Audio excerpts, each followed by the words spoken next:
grosso modo, os psicanalistas não incomodaram o regime porque os militares não viam, né, seja na prática clínica ou na teoria propriamente psicanalítica, uma ameaça. Muitos dos psicanalistas que se alinharam, digamos assim, ideologicamente ao regime, inventaram uma versão psicanalítica para justificar as repressões aos movimentos estudantis como imaturidades psicológicas. O jovem, sei lá, que se alinha ao movimento estudantil, que vai protestar contra a opressão do Estado, ele no fundo é um rebelde, ele é um jovem imaturo que não sabe lidar com a autoridade. Então isso de alguma maneira se reencontrava, né, com o próprio discurso militar de opressão. O que a análise deve fazer é conduzir esse tratamento até que a pessoa alcance, né, a maturidade, arrume um trabalho de carteira assinada, tenha um casamento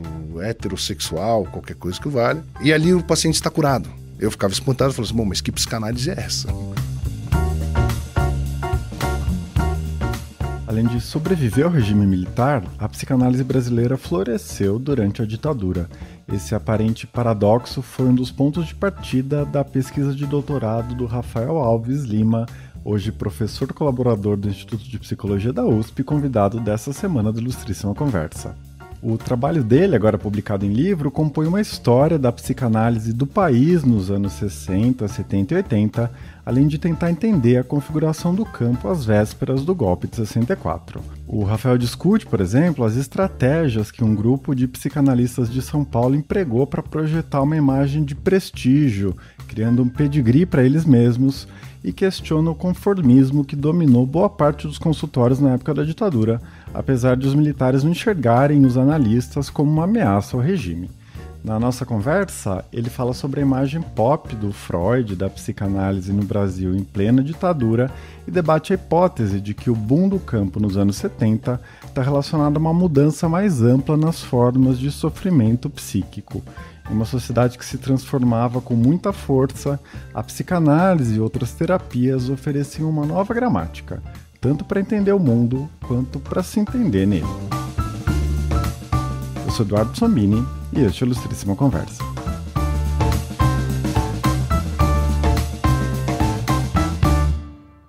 Rafael, seja muito bem-vindo ao Ilustríssima Conversa, é um prazer ter você aqui.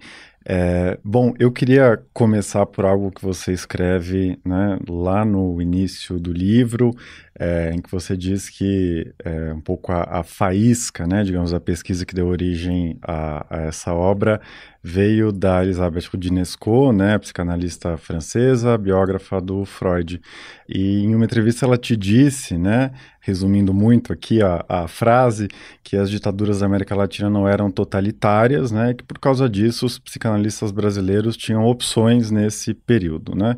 A frase é parecida com isso, que você repete várias vezes ao longo do livro.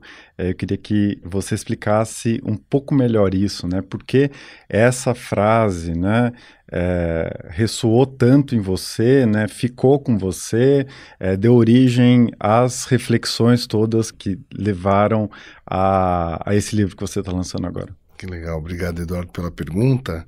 É interessante, né? Essa foi uma leitura que a Roudinesco tem, que eu já conhecia de livros anteriores, enfim, ela já fala isso, essa hipótese, né, de que a psicanálise depende de um estado de direito para sobreviver e florescer. Isso ela fala desde já dos anos 90, né? Eu tive essa oportunidade de conversar com ela numa entrevista em 2017, quando ela veio para o Brasil justamente para publicar a biografia dela do Freud.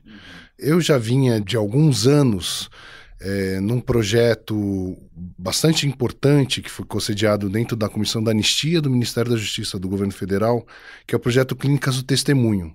Ele existia desde 2012, mas eu, junto ao coletivo do qual eu fiz parte por 12 anos, chamado Margens Clínicas, a gente ingressou nesse projeto em 2015, né?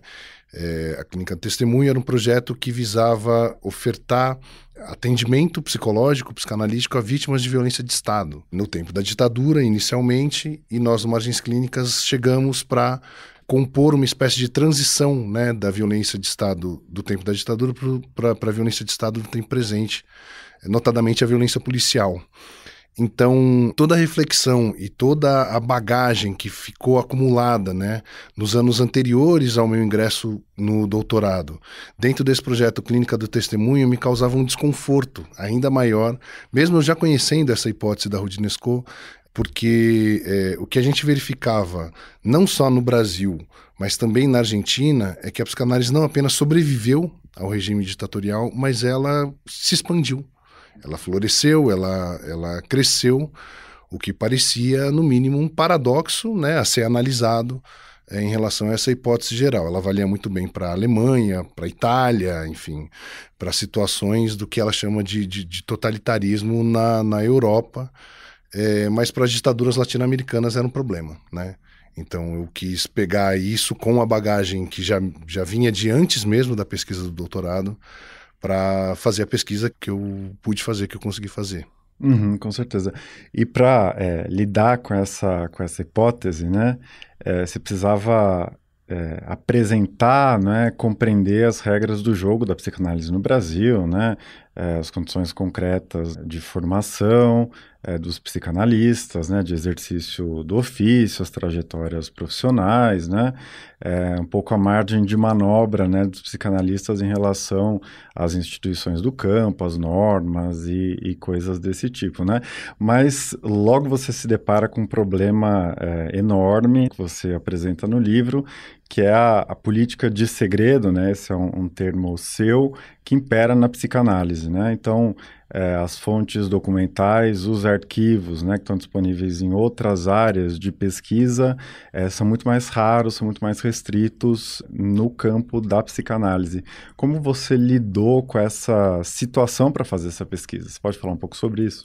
Vamos lá, eu tive que lidar com uma boa dose de criatividade, vamos dizer, né? Porque eu cheguei a procurar, eu não estendi por muito tempo essa procura, mas eu cheguei a procurar arquivos de instituições de psicanálise, né? Sessões de documentação e tal. E não é que eu fui convidado a não fazer, né? Mas quase sempre as conversas eram do tipo, mas está tudo muito desorganizado, as caixas ainda não estão catalogadas. Faz o seguinte, volta daqui a alguns meses, que aí quando tiver organizado você vai fazer. E quem faz uma pesquisa, seja de mestrado ou doutorado na universidade, tem um prazo muito curto, não dá para ficar esperando nada, né? Eu falei, olha, eu não vou ficar esperando, eu vou atrás de outras sedes arquivísticas para fazer a minha pesquisa. Então eu cheguei aí no arquivo público lá do Tietê, cheguei a fazer algumas pesquisas em arquivos físicos. Também tem uma característica desse trabalho de pesquisa que foi, ele aconteceu majoritariamente na pandemia. Então chegou um momento em que a visita nos arquivos físicos se tornou impossível, né? E o que me salvou foi ter encontrado os arquivos digitais, sobretudo da Hemeroteca, né, da Biblioteca Nacional, jornais e revistas da época, e também, e esse que acho que talvez o lugar de arquivos assim mais substantivo da pesquisa é o portal Memórias Reveladas, que fica no Ministério da Justiça, onde tem, enfim, milhares mesmo de arquivos da ditadura de sedes diferentes, né? Sejam das comissões do Exército, da Marinha, da Aeronáutica, do SNI. Então fui trabalhar com arquivos que a princípio não teriam nada a ver com psicanálise. Eu sequer sabia se eles iam me dar algum tipo de material que eu poderia trabalhar, historicizar. No começo foi uma apreensão razoável, né? Não dá para saber, não era um arquivo específico do campo.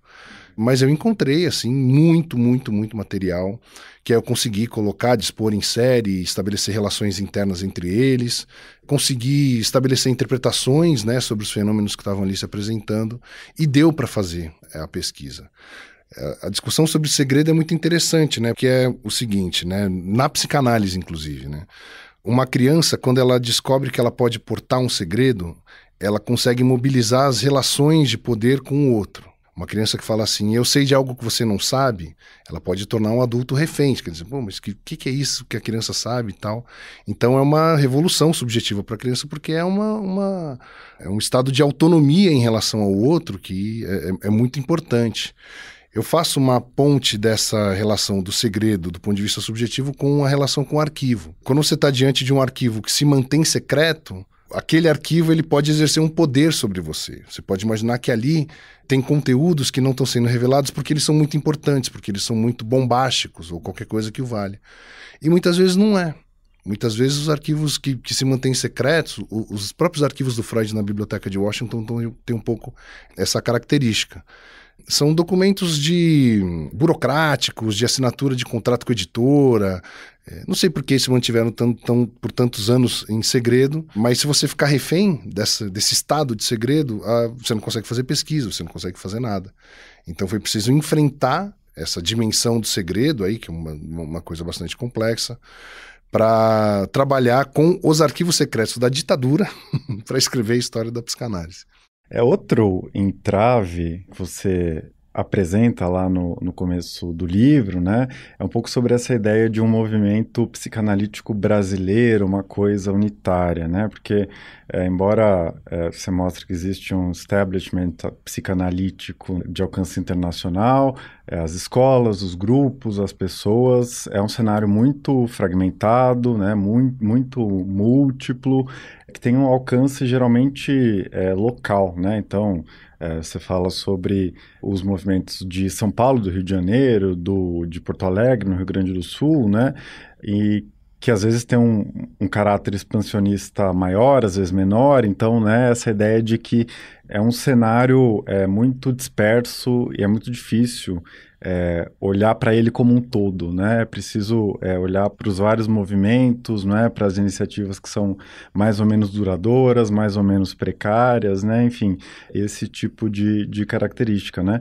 Eu queria que você explicasse como você tratou desse traço, né, da história da psicanálise no seu trabalho e por que, nesse contexto, essas duas noções, né, de rotas filiatórias e rotas migratórias, que aparecem com muita força, né, no seu livro, foram tão importantes na pesquisa que você fez. Pois isso foi bem importante, né, incluir a filiação e a migração como estratégias de análise histórica mesmo, né, porque a psicanálise tem uma característica um tanto peculiar, que é a pergunta quem fez análise com quem não interessa, evidentemente, a nenhum outro campo da história, né? Mas para a psicanálise ela tem uma importância, porque a partir do fulano fez análise com ciclano, que fez análise com beltrano, você consegue traçar uma verdadeira árvore genealógica das experiências de divã até o Freud. E isso, para além de uma fofoca ou qualquer coisa secundária nesse sentido, é um elemento de reconhecimento de legitimidade de pertencimento ao campo, né? Todo analista tem que fazer análise. Segunda regra fundamental, isso é do Ferenczi, inconteste. Todo analista tem que fazer análise. Se todo analista tem que fazer análise, só posso reconhecer como um analista alguém que também fez análise. Essa pergunta, quando você historiciza, você chega nessa árvore genealógica, que é o que eu chamo das rotas filiatórias, né? Quem fez análise com quem, para reconhecer como um par, né, legítimo do campo. E na questão da migração é interessante, porque como o Brasil não esteve no berço inicial da psicanálise, para que um analista fizesse análise, era preciso ou que o analista brasileiro saísse do país em busca de uma análise, ou um psicanalista estrangeiro viesse para o Brasil para analisar as pessoas. Não havia análise online, não havia muitas das coisas que existem hoje. Então, isso, primeiro, né, impõe ao campo um certo recorte de classe, inevitável, né? Quem poderia passar temporadas fora do país fazendo análise pessoal para se tornar analista, né? Então, já desde o começo, a questão das migrações já impõe um recorte de classe, só as classes abastadas tinham condições de fazer isso. E segundo, uma intensa negociação, né, que dura aí no Brasil, pelo menos nesses 3 lugares aí, São Paulo, Rio e Porto Alegre, mais São Paulo e Rio do que Porto Alegre, uma negociação intensa para trazer psicanalistas de fora do Brasil para analisar os candidatos a psicanalista aqui. Porto Alegre é um pouco excepcional porque é muito próximo de Buenos Aires. Então, muitos dos primeiros psicanalistas gaúchos foram se analisar com o grupo de Buenos Aires, que já era significativamente bem consolidado desde os anos 40. Então, é interessante porque, primeiro, né, por que eu fui enfrentar esse problema na minha pesquisa? Primeiro porque eu queria tentar superar isso. As pesquisas até o momento estavam muito concentradas no eixo sul-sudeste, São Paulo, Rio e Porto Alegre, inevitavelmente, são as 3 primeiras capitais da psicanálise no Brasil. Mas durante a ditadura, como eu falei, a psicanálise se expandiu. Ela alcançou outros lugares, outras regiões, outros estados, sobretudo estados da região Nordeste, e eu precisava de alguma maneira mapear como se deram as filiações e as migrações para que a psicanálise chegasse do jeito que chegou na Bahia, né, em Pernambuco, enfim. Então, por uma imposição de método, digamos assim, eu criei essas categorias para dar conta do problema. E é muito interessante, assim, porque ela se revelou extremamente profícua, assim, para analisar essas dimensões das segregações de classe, e, consequentemente, de raça e de gênero também, né? Que a de classe ela é a mais evidente à primeira vista. Quando você olha quem podia fazer análise fora do país, quem podia arcar com os custos de uma análise, porque tudo isso tornava todo o processo muito caro e os preços altos se auto-justificavam nas rotas filiatórias e migratórias que compuseram o campo. É interessante, assim, olhar para um ponto que eu até problematizo assim, no início do livro, que é o famigerado elitismo da psicanálise. A psicanálise ela é uma prática das elites para as elites. É bastante complexo isso, eu não gosto muito de tratar o conceito de elite rapidamente, assim, né? Tem uma dimensão das elites, sobretudo as elites intelectuais, que são importantes de não banalizar, mas foi interessante, assim, migrações e filiações problematizam essa dimensão do que se chama de elitismo da psicanálise, dá pra gente olhar para ela com a complexidade que ela exige, né? Que ela merece. E para ficar nesse tópico, né, você dedica uma atenção especial no livro, né, que você chama de mito nacional do pedigree, né, nos anos que vão culminar no golpe de 64, né? Então, resumindo muito, né, essas estratégias dos movimentos e dos líderes, né, para construir, para mobilizar esse capital simbólico, né, de quem foi analisado por quem, né, mas também as credenciais acadêmicas, as publicações, etc., para, né, poder exercer um tipo específico de poder nesse campo e ter uma reputação particular, né? Esse trecho me lembrou muito, na verdade, as críticas ao movimento modernista, a Semana de 22, né? Esse debate que nos últimos anos ficou muito, muito volumoso. Eu lembrei, por exemplo, do Rui Castro, né? Dizendo, se não me falha a memória, né? Que o Oswald de Andrade, né? Ele passou o resto da vida dele, depois da Semana, meio que editando o passado, sabe? Meio que editando cada vírgula do que ele fez, do que os colegas fizeram, justamente para construir uma história mítica, né? Então, esse é o termo que você usa, né, para falar dos psicanalistas daquele momento, né? Os psicanalistas que tinham papel de liderança naquele momento, né? Os psicanalistas quatrocentões, né? São processos parecidos, né? Eles estavam, de alguma maneira, inventando um pedigree, tentando construir uma legitimidade a partir de uma origem que a rigor não existia, né? Como que você olha para esse processo? Perfeito, Eduardo. E o paralelo que você faz é interessante. Se a gente olha especificamente para São Paulo, esse paralelo não é acidental, né? Porque, por exemplo, uma das coisas que aconteceu quando a Revista Brasileira de Psicanálise passa a ser reeditada em 67, os primeiros volumes da revista vinham com cartas que alguns dos psicanalistas dirigentes aqui do núcleo paulistano, sobretudo Durval Marcondes, que é uma figura extremamente importante para a história da psicanálise daqui, as capas, né, e as primeiras páginas da revista vinham com cartas que o Durval Marcondes trocou com o Freud e com seus primeiros discípulos, com o Abraham, com a Melanie Klein, não vou lembrar exatamente de todo mundo, o Ernest Jones, se eu não me engano também. Enfim, tem alguns volumes assim, os primeiros 5, 6 volumes de cartas que ele trocou, e é muito interessante porque o conteúdo das cartas quase sempre é desse tom meio burocrático, de tentando negociar, que analista que vinha para o Brasil, que não vinha e tal, pleiteando o reconhecimento da instituição de São Paulo como uma filial da instituição londrina e tal. Mas a carta ela tem um pouco essa característica que ela aparenta intimidade, né? E aí que está o giro mítico, né, da coisa, quer dizer, não, então estava todo mundo alinhado, todo mundo pensando do mesmo jeito, com os mesmos projetos, E não necessariamente, né? Dificilmente os psicanalistas que estavam envolvidos em projetos na sede, digamos assim, estavam preocupados com as ocorrências particulares das filiais, sobretudo latino-americanas, né?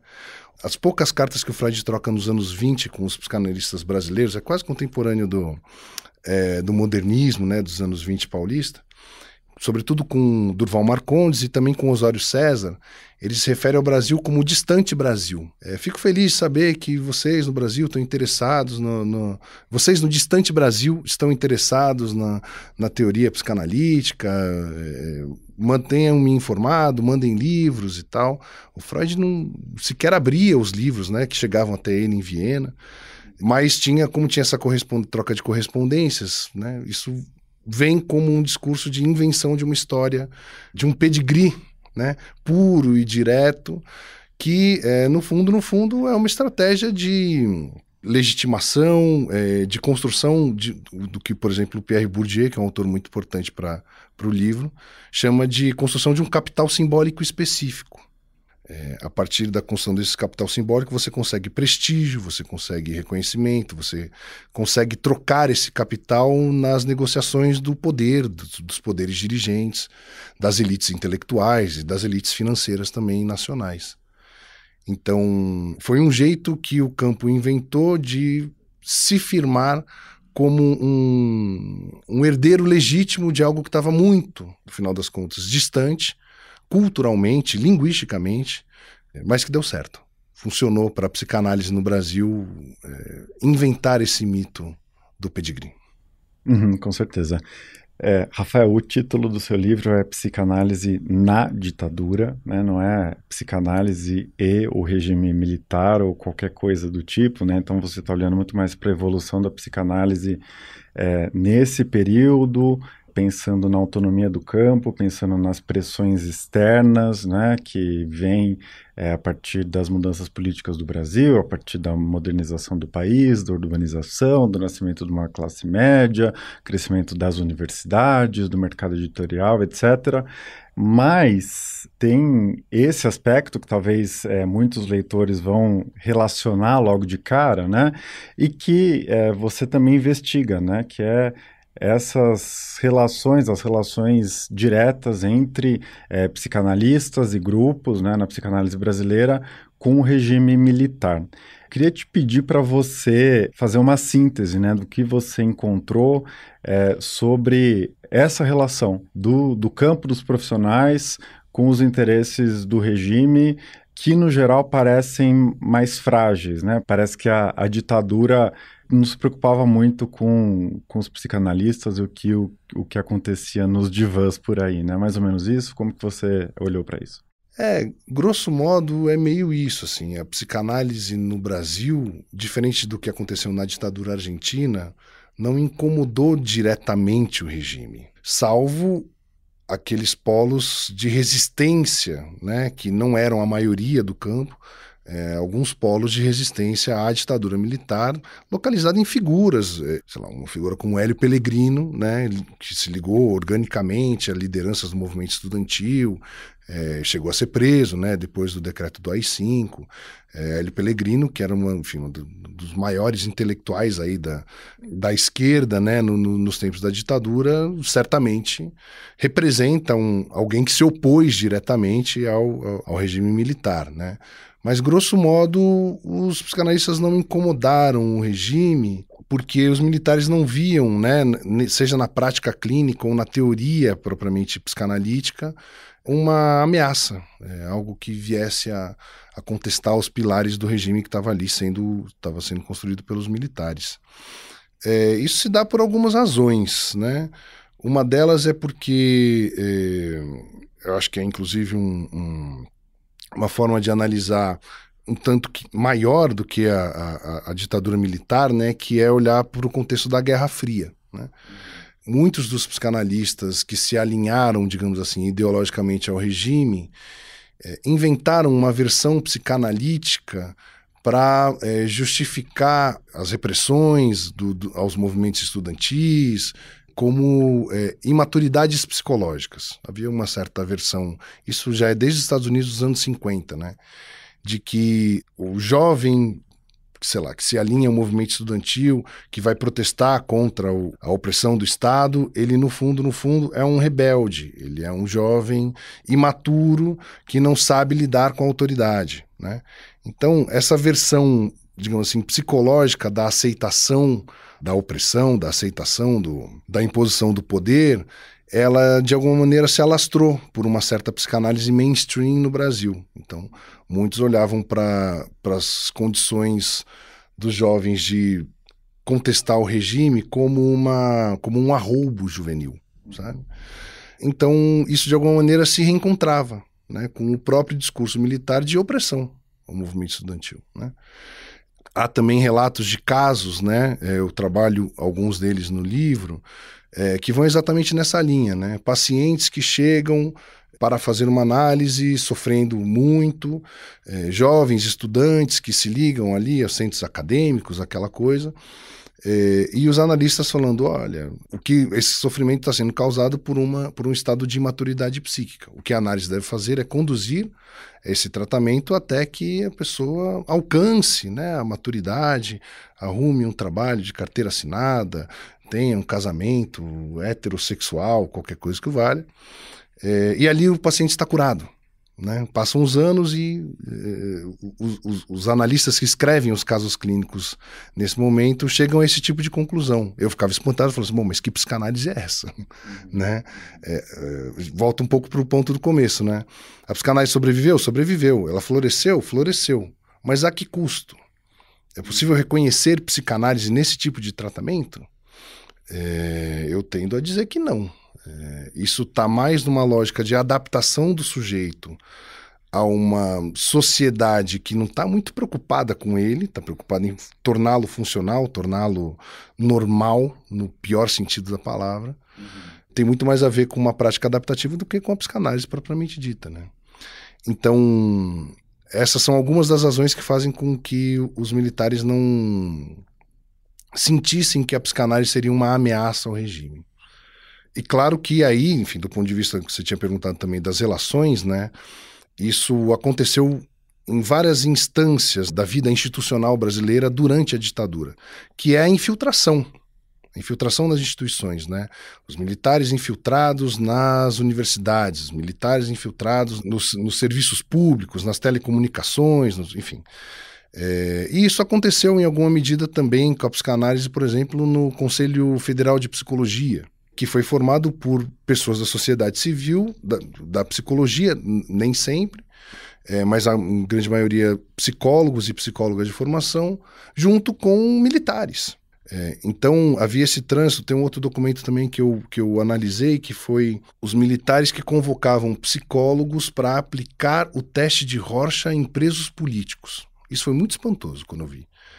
Porque a intenção dos militares era ver se os presos políticos poderiam mudar de opinião.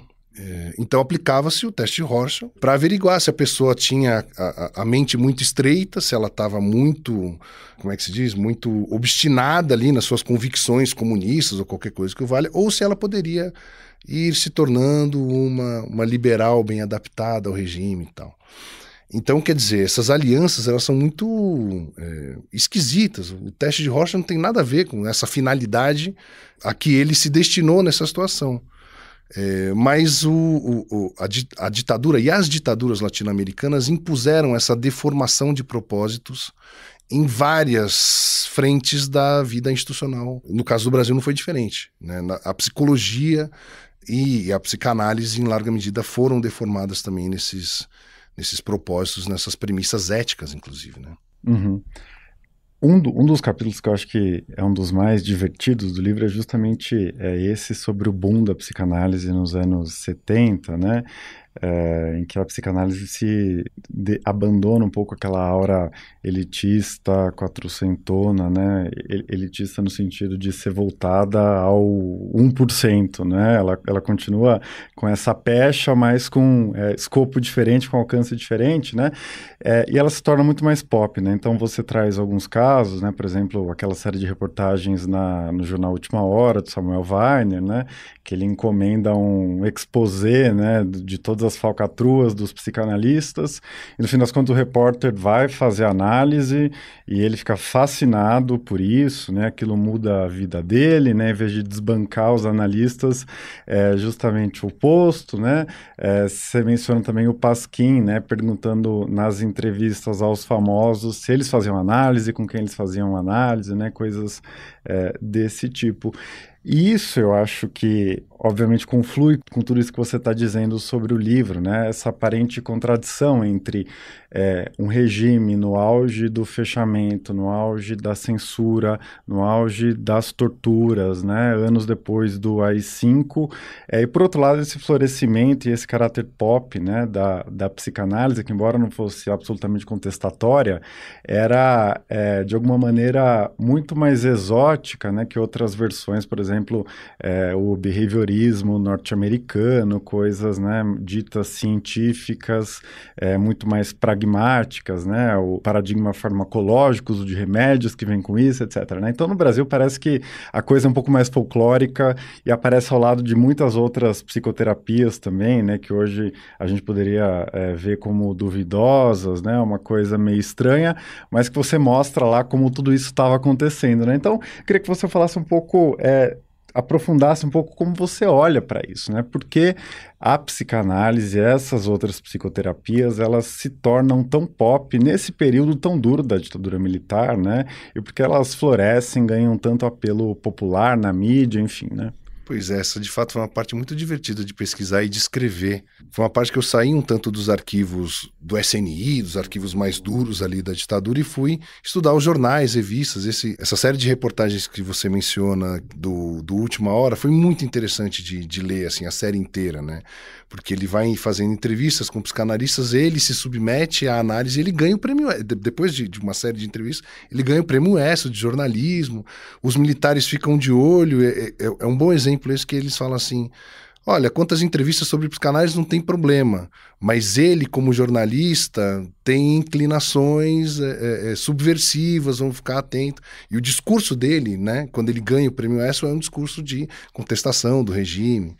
É muito interessante assim acompanhar, isso acontece também no Pasquim, né, que você mencionou das entrevistas. Eu tenho uma hipótese de que esse momento, os anos 70, na ditadura, aconteceu uma espécie de transformação das gramáticas, das formas de nomear os sofrimentos, né? É um primeiro momento em que as classes médias urbanas, aí a gente já está saindo um pouco dos quatrocentões, das elites mais tradicionais, das classes médias em processo de ascensão, tentando entender o que se passa com elas nesse processo, com todas as contradições, com todas as dificuldades. E a gente vai vendo, não só nas revistas mais mainstream, ou mesmo nas revistas alternativas, pensando no Pasquim, eu me lembro que tinha uma revista que era muito interessante, chamada Realidade. O nome não é qualquer coisa, né? A revista chama Realidade. E vários volumes, às vezes com psicanalistas, com terapeutas haitianos, escrevendo sobre depressão, sobre drogas, sobre ansiedade. Quer dizer, é um momento em que essa classe média tem acesso a um certo vocabulário para dizer o que está acontecendo com ela. Será que você tem depressão? Será que não? Leia essa reportagem sobre esse assunto e fala, bom, acho que eu tenho depressão, acho que é melhor eu procurar uma análise. Ou será que é outra coisa? Então, a psicanálise ela acaba adentrando na cultura durante a ditadura de um jeito diferente, porque ela já estava presente desde sempre, né? Mas acaba entrando num jeito diferente para promover e proliferar, no final das contas, essa nova gramática do sofrimento para as classes médias dos grandes centros urbanos brasileiros. Eu digo que a psicanálise estava desde sempre, porque isso é um fenômeno que a gente precisa pontuar, é anterior à ditadura. A ideia do Freud explica, né? Não sei, sim, Freud explica é uma expressão genuinamente brasileira, né? Então, o Freud, ele é uma figura da cultura popular brasileira desde, sei lá, segunda metade dos anos 30, vamos chutar assim. Tem a ver um tanto com essa entrada pela literatura, pelas artes, né? O modernismo paulista é um lugar importante, não só ele, mas sobretudo ele. Mas também com uma presença expressiva na psiquiatria e na psicopatologia brasileira aí desde os anos 20, né? Então, quando a gente recupera esse Freud popular, esse Freud explica, né, nos anos 70, ele vem revigorado com essa invenção dos novos modos de sofrer, dos novos modos de se entender, do autoconhecimento e por aí vai. A ponto da gente ter expressões como essa que você mencionou, o boom da psicanálise. E eu lembro de um sociólogo chamado Luciano Martins, eu analiso também um pouco esse ensaio dele, que ele fala da geração AI-5. A geração AI-5, ela tomou o modismo psicanalítico como uma forma de estabelecer relações sociais, como uma forma de se localizar, né, socialmente, culturalmente, economicamente. Haveria outras frentes que eu gostaria de ter feito, mas as pesquisas elas são finitas, né? Mas eu gostaria de ter... eu cheguei a encontrar alguns documentos nessa linhagem, que era a presença da psicanálise no teatro, nos teatros de arena, nos teatros alternativos, peças sobre psicanálise. Tem um mapa ali nos documentos, por exemplo, da divisão de censura, que não deu para analisar, enfim, por conta do tempo e do espaço da pesquisa, mas que também revela um pouco esse gosto, né, que a cultura brasileira parece ter por Freud e pela psicanálise. Com certeza. Rafael, um outro traço que percorre o seu livro, né, essa história que você faz, diz respeito ao charlatanismo, né, tanto o uso dessa ideia, né, pelos médicos para atacar os psicanalistas que eram respeitados no campo, né, quanto mais nos anos 70, 80, né, que você menciona, um próprio incômodo dos psicanalistas com colegas que não eram vistos como bons profissionais ou com escolas que eram vistas como escolas de má formação, que eram um pouco rigorosas, etc., né? Isso parece um pouco mais profundo na psicanálise justamente pela história do campo, né? Como se entende a formação de um psicanalista, né? Que não é, obviamente, codificada num currículo, numa faculdade, numa graduação, né? Nunca vai existir um conselho profissional, né? Fiscalizando o que acontece nos divãs ou coisas do tipo, né? Mas, por outro lado, existe a necessidade, né, de balizas mais sólidas para dizer esses são os requerimentos para se formar um analista, essas são as condutas que são esperadas e coisas do tipo, né? Então eu queria que você falasse um pouco sobre isso e um pouco sobre esse traço mais geral, né, de talvez um dilema entre a democratização da psicanálise, a democratização da formação do psicanalista versus a defesa de que seja uma formação rigorosa, que sejam profissionais que atuem de acordo com o que se espera, né? Que essa democratização não se reflita, né? Não resulte uma atuação vulgar, atuação rebaixada do ofício, né? Enfim, como que você pensa esse dilema que aparece no seu livro, mas que obviamente aparece muito no debate hoje, né? Ah, sim. Obrigado, Eduardo, pela pergunta, porque talvez esse seja um dos pontos mais atuais, assim, mais contemporâneos que o estudo, enfim, do livro inspira, né? Quando você fala, por exemplo, disso do charlatanismo, foi muito curioso ver, né? Porque tem a ver com a questão da expansão, os impasses que uma expansão desenfreada acaba gerando para os movimentos psicanalíticos, né? Como é que você vai, no final das contas, reconhecer quem é legítimo, quem não é, quem pertence ao campo, quem não pertence, quando a coisa está se multiplicando de forma um pouco desgovernada, assim, você não sabe exatamente o que está acontecendo. Então, e aí, né, quando vira um modismo psicanalítico, bom, é isso, né? É uma profissão que não tem um conselho que regula, o Estado não regula, então eu vou inventar a minha escola. Abra sua garagem, montei minha escola de formar psicanalistas, ninguém nem sabe quem é a pessoa, e você vai ver a história, enfim, cheia de falcatrua. No currículo da pessoa de psicanálise não tem nada, mas falcatrua tem um monte, sabe? E aí você vai vendo as coisas se expandindo, e é muito interessante porque talvez um pouco a semelhança, guardadas as devidas proporções, a semelhança do que a gente viu recentemente, né, com graduação de psicanálise, com umas coisas meio aberrantes aí. Em geral, essas iniciativas ilegítimas, elas se arriscam no campo em situações em que a democracia não está no seu melhor momento, né? eu não sei exatamente como lidar com esse tipo de informação ainda, assim, mas eu não posso negar a coincidência. Assim, o déficit democrático parece que abre oportunidade para esse charlatanismo vir e se implantar e tentar aproveitar das brechas, do prestígio da psicanálise para ganhar dinheiro, explorar na chave da má-fé mesmo das pessoas, né? Que estão, enfim, interessadas em estudar e fazer um tratamento no campo.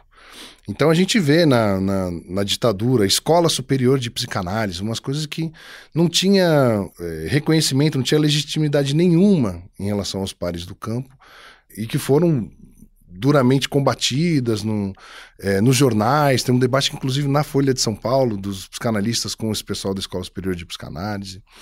Isso acontece, né, um tanto sistematicamente, no Brasil desde aí meados dos anos 60 até hoje, né? Preciso conter um pouco a sanha fervorosa dessa turma da má-fé que se aproveita do nome da psicanálise para fazer outra coisa que não tem nada de psicanálise.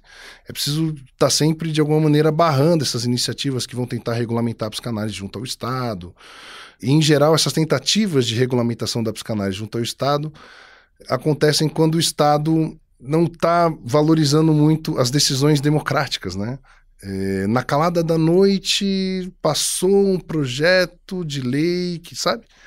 Então tem coisas que a gente viu acontecendo na ditadura que, guardadas as devidas proporções, aconteceram nos últimos anos no governo anterior que a gente está vivendo agora. Então, a questão da formação, da democratização da psicanálise é uma questão que atravessou, né, a psicanálise nesse momento do boom.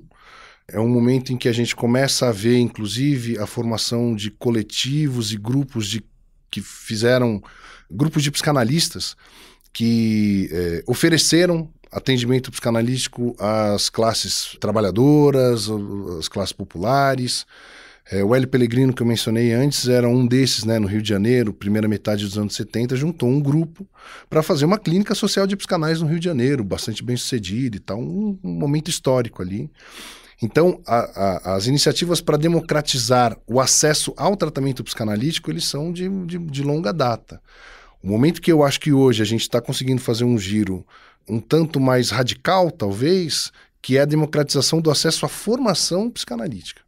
Não só que as pessoas da classe trabalhadora possam fazer um tratamento psicanalítico, mas que elas possam vir a se tornar psicanalistas se quiserem. Então, digamos assim, dobramos a aposta na direção da democratização da formação psicanalítica. Como fazer isso? Não tem uma resposta, mas acho que é um dos grandes desafios do nosso momento presente. Como fazer isso de modo a garantir análises dos analistas bem feitas, bem realizadas, como garantir supervisão, né, como garantir estudos sistemáticos, rigorosos, né, da teoria psicanalítica, que é bastante complexo. Enfim, tem Freud, tem os pós-freudianos, tem muita gente fazendo muita coisa boa na psicanálise. Então, cuidar, né, e se responsabilizar por essa transmissão, por esse estudo, é bastante complexo. Não tem uma fórmula, né, de como fazer isso, mas eu acredito que hoje no Brasil não há nenhum psicanalista com consciência de classe, com consciência social, que não esteja se havendo com esse problema. Os psicanalistas pararam com essa postura um pouco blasé de levantar as mãos e achar que isso não era um problema deles, para arregaçar as mangas e falar, não, nós precisamos democratizar não só o acesso ao tratamento, mas o acesso à formação dos psicanalistas. Acho que é um dos melhores momentos que a gente tem em termos de expansão da psicanálise no Brasil. Quero crer que os próximos anos serão promissores. Uhum. Bom, para a gente encerrar, Rafael, você termina um pouco seu livro falando sobre a construção da biblioteca crítica psicanalítica, né? São vários aspectos, mas um que me chamou a atenção é essa preocupação em incorporar, né, o debate racial na psicanálise naquele momento, né? Você cita o papel E talvez esse termo não seja nem o melhor incorporar ao debate racial, né? Porque você cita a Lélia Gonzalez, o trabalho dela no Rio de Janeiro, a Neuza Santos Souza, né, com a publicação do Tornar-se Negro, mas também a publicação da primeira tradução do Pele Negra, Máscaras Brancas, do Fanon, né, nesse período. E, de novo, né, esse é um debate que perdura até hoje, né? Porque ao lado da acusação de elitismo, né, de ser uma coisa feita por e para elite, vem a acusação de que a psicanálise é branca, né, feita por pessoas brancas e para pessoas brancas, sem um repertório para lidar com outras subjetividades, outras existências, né? Queria que você falasse sobre como você analisou essa biblioteca, né, que incorpora minimamente o debate racial naquele momento e como essa questão evoluiu até hoje, como você está olhando para a situação atual da psicanálise. Olha, eu acho que, de fato, né, houve isso aí, atravessa o período da ditadura, né, uma maioria branca nas posições de direção dos movimentos psicanalíticos nacionais, né? Isso é inegável. E houve, digamos assim, houve uma certa lentidão, uma demora mesmo, para que os termos da discussão entre psicanálise e questão racial pudessem ser postos das melhores maneiras, vamos dizer assim, das maneiras como a gente conhece hoje. Você mencionou a Lélia Gonzalez, o Tornar-se Negro, da Neuza Santos Souza, porque quando eu falo assim, as melhores maneiras estão nessas autoras, né, a tradução do Pele Negra, do Fanon, porque eu tentei vasculhar isso, né, na pesquisa. Muitas vezes as pessoas dizem que a psicanálise negou a questão racial, né? Ela não trabalhou a questão racial. Uma das coisas que eu me dediquei a fazer, ainda que seja um pedaço, né, desse capítulo sobre a biblioteca crítica, foi tentar questionar isso, assim, será que nunca pensou? E na medida em que eu fui levantando material, eu fui verificando que não é que nunca pensou. Pensou, um pouco pontualmente, mas pensou de uma maneira que a gente hoje lê e discorda radicalmente. Boa parte das produções que articulavam a psicanálise e a questão racial faziam isso um tanto também sob o guarda-chuva da Guerra Fria, né, de que numa espécie de versão pós-freiriana do mito da democracia racial. Não faz muito sentido a gente discutir a questão racial no Brasil, o racismo no Brasil, porque o racismo mesmo é o que acontece nos Estados Unidos. Aqui a gente tem uma forma que seria mais abrandada, mais negociada das relações. Então, assim, não é que não se discutia, é que discutia de um jeito que a gente olha e fala, puxa, não dá para concordar com isso daqui, né? Quando a gente lê né, que para mim é um dos maiores ensaios da história do pensamento brasileiro, que é Racismo e Sexismo na Cultura Brasileira, da Lélia Gonzalez, a gente vê uma articulação entre psicanálise e a questão racial de uma maneira muito orgânica, uma articulação em que ela pega a questão da mãe preta no interior das famílias brancas dos grandes centros. Bom, então a língua que a gente fala não é o português, mas sim o pretuguês, quer dizer, ela destaca elementos linguísticos, destaca elementos das relações entre mãe, bebê e babá é um negócio brilhante, né? A grande neurose brasileira, né? Algo assim, né? É incrível esse ensaio. Então, um ensaio grandioso e decisivo como esse, ele muda o parâmetro da discussão, ele eleva a régua da conversa, né? E aí, a partir daí, Tornar-se Negro e uma série de outros, a gente consegue ter uma discussão hoje que ela é muito mais substantiva, tem muito mais repertório para discutir criticamente articulações entre psicanálise e relações raciais do que havia na ditadura. Isso é um fato. Eu acredito que hoje a gente tem uma discussão que é muito mais madura, né, do que a gente tinha, por exemplo, nos anos 70. Também é importante pontuar isso, né?